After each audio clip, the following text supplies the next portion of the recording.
батыры Айгерім Бекмырзақызының жетекшілігімен группаласымыз Ибрагимова Гүлдариға байқаудан жүлделі орын алды.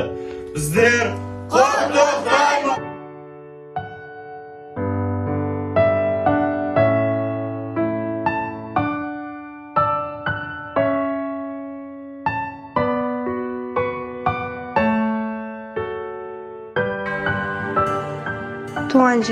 Туған жер табиғаттың неткен көркем, ыстық аралында ірге тепкен. Сағынам, жырақ кетсем, құландымды, сағынам самалынды беттен өпкен. Құландым, жер жанаттым, құт мекенім, құмында аунап асырсап ер жетемін. Куәсі балалық шақ бал күндердің, өзіңсің алтын дінге келмекенім.